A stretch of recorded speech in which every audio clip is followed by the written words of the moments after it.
오늘 우리에게 주시는 하나님 말씀 함께 봅니다. 오늘 우리에게 주시는 하나님 말씀은 시편 3편 3절부터 6절입니다. 그러면 다 함께 읽습니다. 여호와여, 주는 나의 방패시요 나의 영광이시요 나의 머리를 드시는 자이시니이다. 내가 나의 목소리로 여호와께 부르짖으니 그의 성산에서 응답하시는도다. 셀라. 내가 누워 자고 깨었으니 여호와께서 나를 붙드심이로다. 천만인이 나를 에워싸 진친다 하여도 나는 두려워하지 아니하리이다. 아멘. 오늘 말씀의 제목은 여호와여, 나는 두렵지 않습니다 입니다. 그러면 본문의 말씀을 통해 함께 은혜 나누도록 하겠습니다. 이에 본문의 말씀을 보면 여호와여, 주는 나의 방패시요 나의 영광이시요 나의 머리를 드시는 자이시니이다 라는 말씀으로 시작을 합니다. 앞에서 본 1절과 2절에서 다윗이라고 하는 사람은 수많은 대적자들이 일어나서 자신을 치며 조롱하는 암담한 상황에 대해서 노래를 했습니다. 그렇지만 다윗이라고 하는 사람은 자신의 암울한 처지에 대해서 절망하거나 탄식만 한 것은 아니었습니다.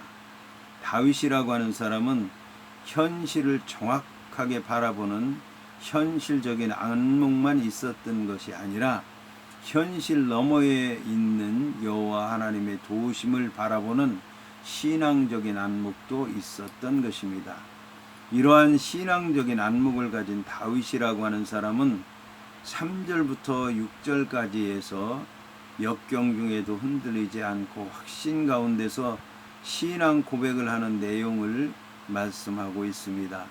다시 말해서 감당할 수 없는 환난의 때에 여호와께 구원을 받지 못한다고 비난하면서 다윗의 영혼을 절망에 빠뜨리는 세력들의 저주의 소리가 귓전에 울리고 있는 바로 그때에 다윗이라고 하는 사람은 자신이 여호와께 도움을 받으리라고 하는 확신 가운데서 여호와 하나님께 노래한 것입니다.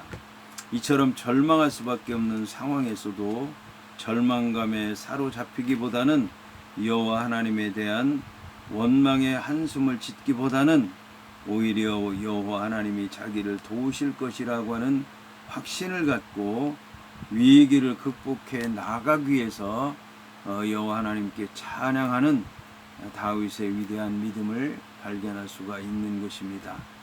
본절 3절에서 다윗은 1절과 마찬가지로 자신과 언약을 맺어 주셨으며 자신이 절대적으로 신뢰하는 스스로 계신 여호와 하나님의 이름을 다시 한번 부르면서 여호와께서 자신의 방패와 영광이시며 자신의 머리를 들어주시는 자라고 고백을 하고 있습니다.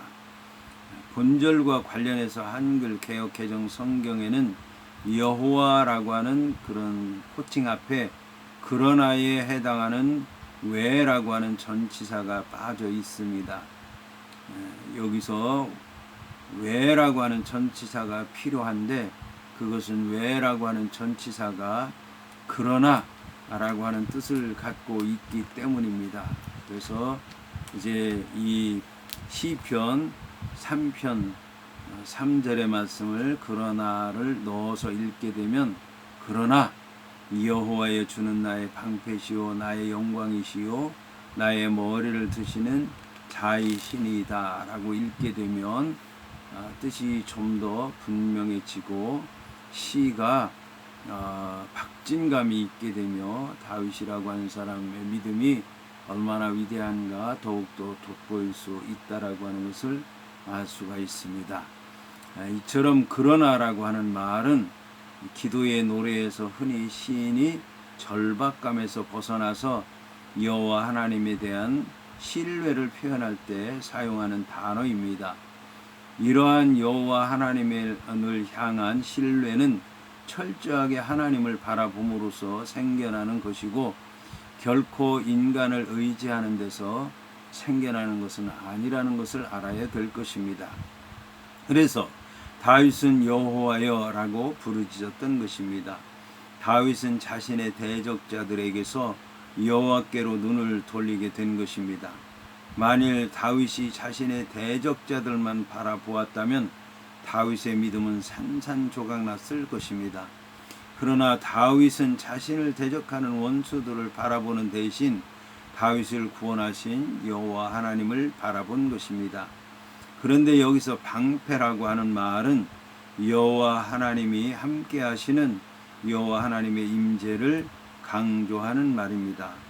방패라고 하는 것은 군인의 앞을 둘러싸고 있는 그 무기인 것처럼 하나님께서 다윗에게 함께 하시고 다윗을 둘러싸고 계셔서 방패와 같이 막아주기 때문에 안전하다고 하는 것을 얘기하는 것입니다.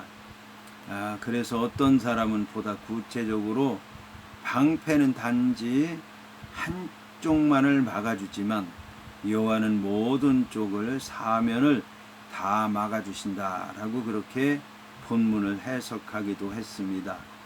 본문에 나의 영광이시요 나의 머리를 드시는 잔이다라고 말한 것은 여호와 하나님께서 영광을 회복시켜 주실 줄 확신하는 다윗의 이제 말입니다. 여기서 나의 영광이십니다라고 하는 말에 해당하는 케보디라고 하는 말은 여호와야말로 영광스러운 분이시고 영광스러운 여호와 하나님께서 다윗을 그 영광 가운데로 이끄실 것이고 그래서 그 여호와 하나님의 영광 가운데서 다윗이 영화롭게 된다라고 하는 뜻인 것입니다. 반란에 쫓기고 개 같은 자에게 저주를 당하는 상황에서 다윗이라고 하는 사람은 비굴해질 수도 있었겠지만 다윗은 결코 비굴해지지 않았으며 자신이 장차 받아서 누릴 영광을 고대하고 있었던 것입니다. 이처럼 다윗의 확신 속에는 자신에게 주어진 왕으로서의 영광이 여호와께로부터 왔다라고 하는 그런 확신이 담겨져 있는 것입니다. 여기서 나의 머리를 드시는 잔이다라고 하는 표현은 이제 여호와 하나님께서 나의 영광이 되시는데 구체적으로 여호와 하나님의 영광 가운데 있는 내가 어떠한 모습으로 여호와 하나님의 영광 가운데 있게 될 것인가, 그것은 구체적으로 얘기하면 여호와 하나님께서 다윗의 머리를 드심으로 말미암아 여호와 하나님의 영광 가운데 있게 하실 것이다 라고 하는 그런 뜻인 것입니다. 여기서 이제 나의 머리를 드시는 잔이다라고 하는 말은 여호와 하나님께서 시뢰와 시르이와 좌절과 낭패 가운데 빠진 다윗의 머리를 의기양양한 모습으로 들어 올리게 하실 것이다 라고 하는 뜻을 지닙니다. 여기서 드시는 잔이다라고 하는 뜻을 지닌 우메림이라고 하는 말은 높이 들어 올리는 분이라고 하는 뜻을 지니고 있습니다. 고대 사회에서 머리를 높이 들어 올리는 행위는 치욕을 당하고 있는 자의 신분이나 명예를 원래의 상태로 회복시켜서 영광 가운데 있게 하고 많은 사람들을 지배하도록 한다고 하는 뜻을 지니고 있습니다. 이어서 다윗은 내가 나의 목소리로 여호와께 부르짖으니 그의 성산에서 응답하시는 도다라고 고백을 하고 있습니다. 앞선 3절에서 다윗은 언약의 하나님이신 여호와를 부르면서 친근함을 나타내는 당신에 해당하는 아타라고 하는 말을 사용했습니다. 그리고 나의 방패에 해당하는 마겐 바디, 나의 영광에 해당하는 케보디, 나의 머리에 해당하는 로시라고 하는 세 가지 표현을 삼중적으로 사용하면서 다윗 자신과 여호와 하나님과의 관계를 삼중적으로 부각시켰습니다. 이제 본절 4절에서는 여호와 하나님을 향한 고백이 여호와 하나님과 다윗 자신이 드린 기도를 통해서 연결되었다고 하는 것을 밝히고 있습니다. 이러한 다윗의 기도와 관련해서 다윗은 고난의 때에 여호와께 간구함으로써 수없이 많은 위기를 극복하고는 하였던 것입니다. 여기서 내가 나의 목소리로 여호와께 부르짖었다라고 하는 얘기는, 이 부르짖었다라고 하는 얘기는 크게 외쳤다는 그런 얘기입니다. 목소리가 들릴 정도로 크게 외쳤다는 얘기고, 절박한 심정으로 비명소리가 날 정도로 크게 외쳤다는 그런 말씀입니다. 그러니까 여호와 하나님께서 성산에서 응답하셨다라고 이제 그렇게 말씀을 하고 있는 것입니다. 이처럼 다윗이라고 하는 사람이 여호와 하나님께 간구하게 된 것은 앞선 시편 2편 8절과 9절의 말씀을 의지해서 기도한 것입니다. 시편 2편 8절과 9절의 말씀을 보면, 내게 구하라. 내가 이방 나라를 내 유업으로 주리니 내 소유가 땅 끝까지 이르리로다. 내가 철장으로 그들을 깨뜨리며 질그릇같이 부수리라 하시도다라고 하는 말씀을 의지해서 기도한 것입니다. 여기서 성산에서 해당하는 메하르 코데시오라고 하는 말은 그의 거룩한 산으로부터라고 하는 말로서 여호와께서 임재해 계시는 시온산, 곧 다윗성에 위치한 시온산을 의미합니다. 바로 이곳에서부터 하나님의 도우심의 역사가 시작될 것이라고 하는 것을 다윗은 조금도 의심하지 않은 것입니다.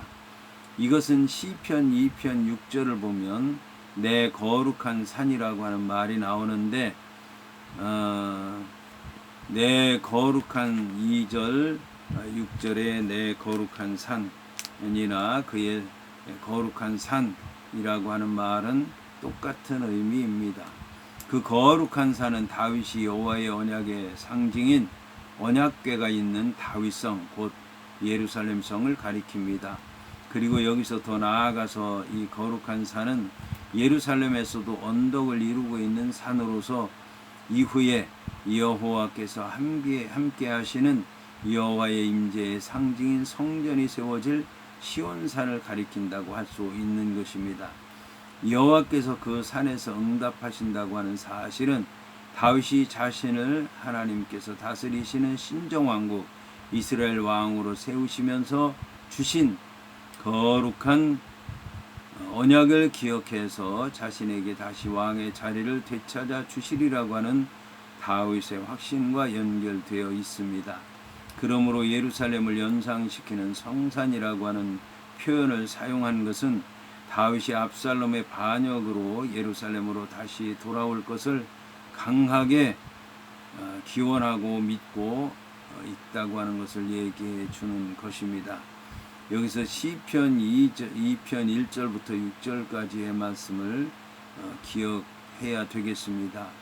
시편 2편 1절부터 6절까지의 말씀을 보면, 어찌하여 이방 나라들이 분노하며 민족들이 헛된 일을 꾸미는가? 세상의 군왕들이 나서며 관원들이 서로 꾀하여 여호와와 그의 기름 부음 받은 자를 대적하며 우리가 그들의 맨 것을 끊고 그의 결박을 벗어버리자 하는도다. 하늘에 계신 이가 웃으시며 주께서 그들을 비웃으시리로다.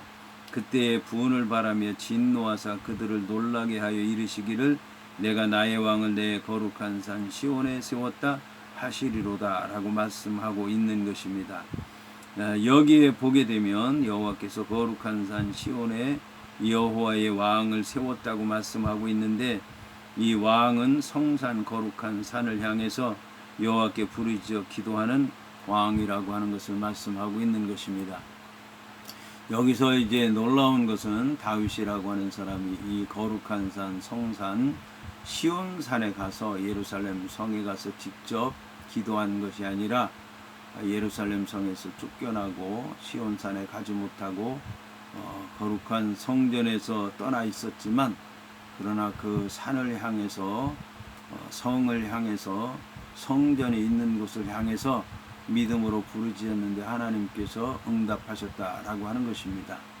여호와 하나님은 성전에만 계신 것이 아니라 시온산에서만 계신 것이 아니라 예루살렘 성에서만 계신 것이 아니라 예루살렘 성 밖에서 부르짖어 기도하는 다윗의 기도를 들으셨다라고 하는 것입니다. 우리는 성전 중심의 신앙 생활을 해야 되겠지만 성전에서만 응답한다라고 하는 성전에 갇힌 신앙 생활을 해서는 안 될 것이고, 분명히 성전 중심의 신앙 생활을 해야 되겠지만 언제 어디서 무슨 일을 당하든지 간에 성전을 향해서 기도할 때 성전에서 역사하시는 하나님께서 그것도 보시고 그곳까지 이제 하나님께서 함께 하셔서 그곳에서 부르면서 기도하는 기도에 응답한다라고 하는 믿음을 가져야 될 것입니다. 이어서 다윗은 내가 누워 자고 깨었으니 여호와께서 나를 붙드심이로다라고 고백하였습니다. 본문에는 하나님께서 자기를 보호하고 계신다라고 하는 다윗의 믿음이 잘 나타나 있습니다. 이러한 확실한 믿음이 있었기 때문에 그토록 위급한 상황에서도 이성을 잃지 않고 냉정하게 작전을 지휘하며 여호와 하나님의 이름으로 승리할 수가 있었던 것입니다. 여기서 다윗이 누워 자고 깨었다고 고백한 것을 보면 이 시편이 아침 예배 때 부르던 시편이라고 하는 것을 알 수가 있습니다. 위기의 밤을 편안하게 지내고 밝은 아침을 맞이한 것입니다. 반면에 시편 4편 8절을 보게 되면 내가 평안히 눕고 자기도 하리니 나를 안전히 살게 하시는 이는 오직 여호와이시니다 라고 고백한 것을 보게 되면 시편 4편은 내가 평안히 눕고 자기도 할 것이다 라고 고백한 것을 보면 이제 저녁 예배 때에 자기 전에 부르던 시편이라고 하는 것을 알 수가 있습니다. 따라서 이 두 개의 시편 3편과 시편 4편이 나란히 이어져서 기록되어 있다고 하는 것은 결코 우연한 일이 아니라고 할 수 있을 것입니다. 시편의 편집자는 각각 아침 예배 때와 저녁 예배 때에 사용되었던 두 편의 표준적인 시편들을 의도적으로 나란히 함께 기록해 놓은 것입니다. 이어서 다윗은 천만인이 나를 애워싸 진친다 하여도 나는 두려워하지 아니하리이다라고 고백을 했습니다. 여기서 천만인이라고 하는 숫자는 셀 수 없이 많은 수를 의미합니다. 실제로 당시 거의 모든 백성들이 다윗을 떠나서 압살롬에게로 갔기 때문에 본문은 역사적인 사실을 그대로를 표현했다고 할 수가 있을 것입니다.